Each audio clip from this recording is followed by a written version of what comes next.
ঘুঘু দেখেছো, ঘুঘুর ফাঁক দেখো নাই। হয়তো তুমি মুসলমান দেখেছো, মুসলমানের সাহস দেখো নাই। কথা বলেন ঠিক কি না? মুসলমান মৃত্যুকে ভয় পায় না। কথা বলেন ঠিক কি না? এই ফরিদপুরের জমিন, শিবচরের জমিন, হাজী শরীয়তুল্লাহর জমিন। কথা বলেন ঠিক কি না? হাজী শরীয়তুল্লাহর উত্তর শরীরে আজকে জেগে উঠেছে। আমাদের দাবি একটাই, সেই ফ্রান্স সরকার বিশ্বনবীর কলিজা আঘাত দিয়েছে, ওই ফ্রান্সের কোন পণ্য ৫৫,০০০ বর্গ মাইল ওলি আল্লাহর এই দেশে, হাজী শরীয়তুল্লাহর এই দেশে, আব্দুল্লাহ মোহাম্মদ হাসানের এই দেশে ফ্রান্সের পণ্য চলতে দেওয়া হবে না, চলতে দেওয়া হবে না।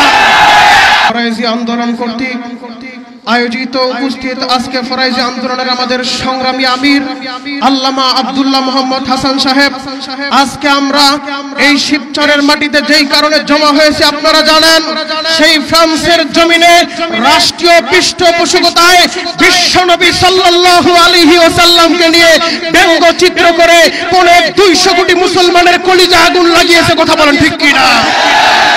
সংগ্রামী তাওহীদি জনতা, হয়তো ফ্রান্স সরকার এটা জানে না, আমরা মুসলমান, আমরা আমাদের সন্তানের চাইতে, আমরা আমাদের স্ত্রীর চাইতে, আমরা আমাদের মায়ের চাইতে, আমরা আমাদের বাবার চাইতে, এমনকি আমরা আমাদের জীবনের চাইতে নবীকে বেশি ভালোবাসি। কথা বলেন ঠিক কিনা?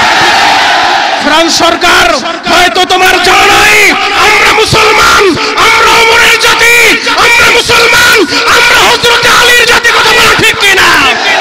ফ্রান্স সরকার, হয়তো তুমি বাঘ দেখেছো কিন্তু বাঘের হুঙ্কার দেখো নাই। হয়তো তুমি ঘুঘু দেখেছো, ঘুঘুর ফাঁক দেখো নাই। হয়তো তুমি মুসলমান দেখেছো, মুসলমানের সাহস দেখো নাই। কথা বলেন ঠিক কি না?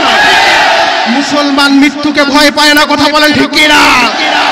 এই ফরিদপুরের জমিন, শিবচরের জমিন, হাজী শরীয়তুল্লাহর জমিন। কথা বলেন ঠিক কি না? হাজী শরীয়তুল্লাহর উত্তর শরীরে আজকে জেগে উঠেছে।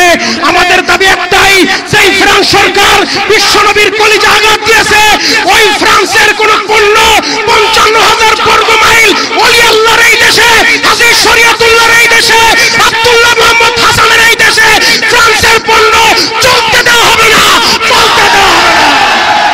কথা বলেন ঠিক কি না? সংগ্রামী তাওহীদি জনতা, আমরা এই ভরা মজলিস থেকে আমাদের আমির আল্লামা আব্দুল্লাহ মোহাম্মদ হাসান সাহেবের কাছে একটা অনুরোধ করব, আপনি শুধু ডাক দেন, আপনি যদি নবীর ইজ্জতের হেফাজতের জন্য ডাক দেন, বাংলার মুসলমান এই নবীর ইজ্জতের হেফাজতের জন্য রক্ত দেবে, জীবন দেবে, শাহাদাত বরণ করবে। কথা বলেন ঠিক কি? আমাদের আমির যদি আমাদেরকে ডাক দেয়, আমাদের আমির যদি আমাদেরকে ডাক দেয়, সংগ্রামী তাওহীদি জনতা স্লোগান